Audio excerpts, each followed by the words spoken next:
Hi, guys. Welcome to our daily encounter. You know, when it comes to life and it comes to the sufferings that are connected to life, perhaps one of the greatest types of blessings that we endure is that of loss. Whenever we have something or have somebody and they're taken away, it can really create an empty place in our lives and in our hearts, and can be really difficult to wrestle with. And it really is one of the greatest challenges of life whenever we experience loss. And in our reading today in the book of Job, we find Job experiencing tremendous loss. A loss of his possessions, loss of his children, and he just has it all taken away very, very quickly without even really a lot of time to process what's going on. And in Job chapter 1, starting in verse 20, we see what his response was.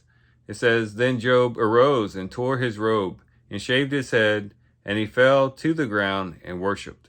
He said, 'Naked I came from my mother's womb, and naked I shall return there. The Lord gave, and the Lord has taken away. Blessed be the name of the Lord.'" What a fine example of a person in their response to loss. He doesn't minimize his loss. It does say that he arose and tore his robe and shaved his head. It doesn't mean that he just completely was flippant about the situation. He did express some mourning, and he definitely felt the loss, but yet he approached it with the right attitude. It says he fell to the ground and worshiped. So he went immediately into worship mode after experiencing the loss, and that seems to have changed his response to the situation, because then he goes on to say, "Naked I came from my mother's womb, and naked I shall return there." He recognized the fact that everything that he had in his life to begin with was a positive. In other words, he started out with nothing, and everything that he acquired over time was just something that took him above acquiring nothing or having nothing.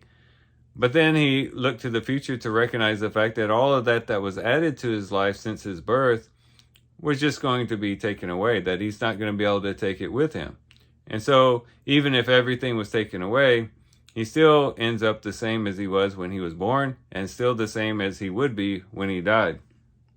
And so he recognizes that.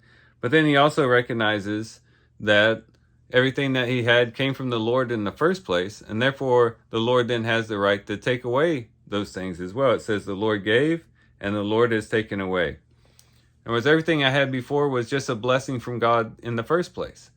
And I can be thankful, I can have a heart of gratitude that I at least had those things for the time that I did have them, or that I had those relationships or those people at the time that I did have them.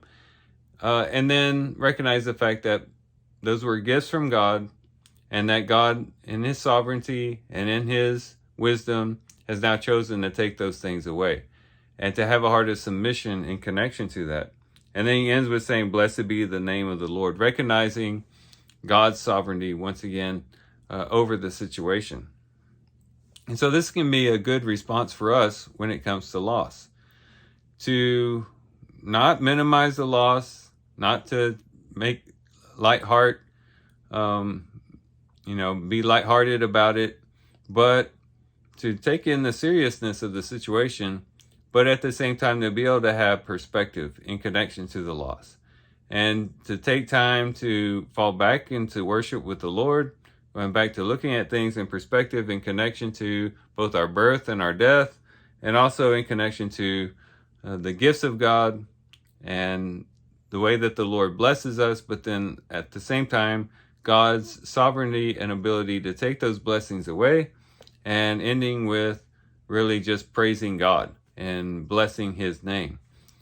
Job here gives us a great example of how to deal with loss.